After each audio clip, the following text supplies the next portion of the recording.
네, 안녕하십니까. 무역진 선생 채널의 김경환 강사입니다. 자, 오늘 시간에는 여러분들과 수입 물품의 단가를 계산하는 방법에 대해서 알아볼 텐데요. 수입을 계획하시는 분들이 가장 궁금해 하시는 게 그겁니다. 자, 그래서 내가 수입하는데 총 얼마가 드냐? 내가 수입하는 물품의 단가를 계산할 수 있어야지 그것을 국내에서 판매를 하고 볼 수 있는 마진 폭이 어느 정도 되는지를 계산하고 그런 것들을 판단할 수 있는 값이 되기 때문에 그 단가를 계산하는 방법에 대해서 알아보겠습니다.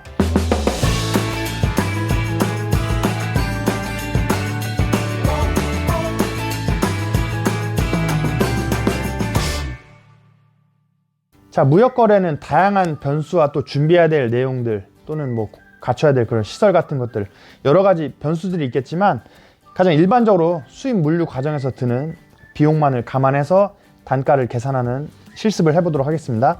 자, 먼저 우리 물건이 현재 해외 공장 A에 있다라고 가정을 하겠고요.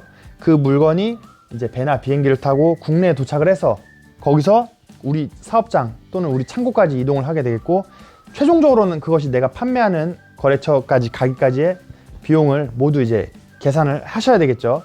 이 흐름상 발생하는 모든 비용을 계산하고 그것들을 다 합산해서 단가를 구할 수 있게 됩니다. 자, 먼저 이제 인코텀즈는 뭐 예를 들어서 공장에서 가져가는 조건이다. 뭐 X워크.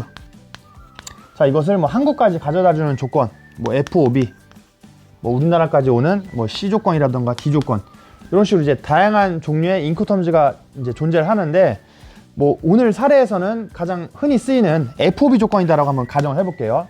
자, FOB 조건은 이 수출자가 그 선적이 되는 한국까지 가져다 주는 비용이죠.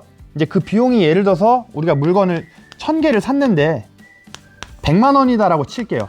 자, 이 물건의 단가가 하나에 1000원이어서 1000개 물건을 100만 원에 사기로 했다. FOB 조건으로. 이런 경우 이제 이 물품을 100만 원에 사서 100만 원에 파시면 절대 안 되는 거죠. 다음으로는 이제 물류비를 계산하셔야 되는데, 이 물류비는 크게 국제 물류비와 국내 물류비로 나누어 볼 수가 있습니다. 국제 물류비와 국내 물류비. 자, 그래서 이 국제 물류비는 뭐 일반적으로는 포워더에서 이제 청구가 들어오게 됩니다. 그래서 이제 우리나라에 도착을 하면 포워더에서 연락이 오셔서 이 물건의 국제 물류비가 뭐 예를 들어서 20만 원이다 라고 청구가 들어오게 되겠고요. 국내에 물건이 도착한 다음에 이 물건은 일반적으로는 우리가 LCL 화물인 경우에는 보세 창고라는 곳을 이제 이용을 하게 되겠고요. 보세 창고에 물건이 반입이 되는 순간부터 창고비가 발생을 한다고 보시면 돼요. 자, 그래서 물류비. 자, 물류비가 20만 원. 창고비. 창고비는 뭐 예를 들어서 5만 원이라고 계산하겠습니다. 자, 이 물류사를 어디를 쓰냐에 따라서 이 창고비가 부과가 안 되는 경우도 있는데, 뭐 결국에는 물류비에 다 포함이 된 조건이겠죠. 자, 그래서 창고비가 있다. 자, 그리고 이제 우리가 통관을 해야 되겠죠. 수입 물품이기 때문에 통관을 한다. 자, 뭐 통관 수수료. 자, 통관 수수료는 가장 저렴하게 진행을 해서 뭐 33,000원이라고 표현을 할게요. 자, 그리고 이제 통관을 할 때 우리가 중요한 부분이 나오죠. 관세와 부가세. 자, 관세와 부가세. 자, 관세율은 이제 물품의 종류에 따라서 세율이 정해지는데, 우리 일반적으로 8%라고 생각을 하게 되겠고요. 이 물건 값에 바로 8%를 곱하는 것이 아니라 물건 값에 물류비를 더하고 거기에다가 8%를 곱하셔야 됩니다. 자, 그래서 이 물류비가 엄밀하게 따지면 국제 물류비 부분에 대해서만 이제 가산을 해야 되는데, 20만 원이 국제 물류비라고 생각을 하고 120만 원의 8%. 96,000원이 되겠죠. 96,000원에 관세가 나왔고요. 자, 부가세. 부가세는 이 물건 값에다가 10%를 곱하는 것이 아니라, 자, 우리가 이제 수입 물품에 대해서도 부가세가 이제 딱 발생을 하는데, 부가세는 보통 10%이거든요.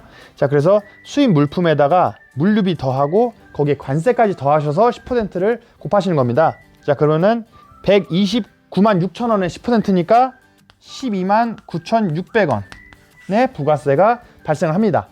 자, 그러면은 이제 물건을 구매를 했고 배를 타고 왔고 창고비도 냈고 통관비 내고 세금 냈으면은 이제 반출을 해 가시면 됩니다. 자, 반출을 해 가서 이 물건을 소비자한테 바로 보내는 경우도 있고요.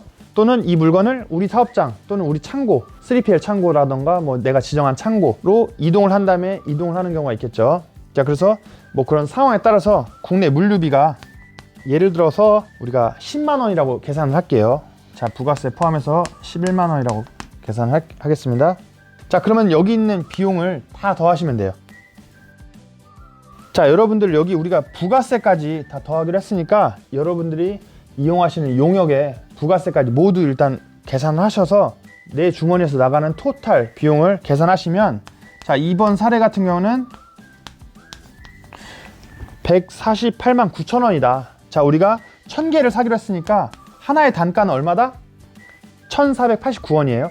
여러분들은 최소한 1489원보다는 비싸게 파셔야지 이제 마진을 볼 수가 있는 부분이고요. 더 나아가서 이거는 단순하게 우리가 물류비만 계산했기 때문에 여러분들이 뭐 사무실 임차 비용이라던가 뭐 사무실 유지비, 활동비, 뭐 출장비 이런 비용들까지 모두 감안했을 때는 이것보다는 훨씬 더 높은 값으로 이제 판매를 하셔야지 여러분들에게 마진이 돌아오는 구조가 되겠고요.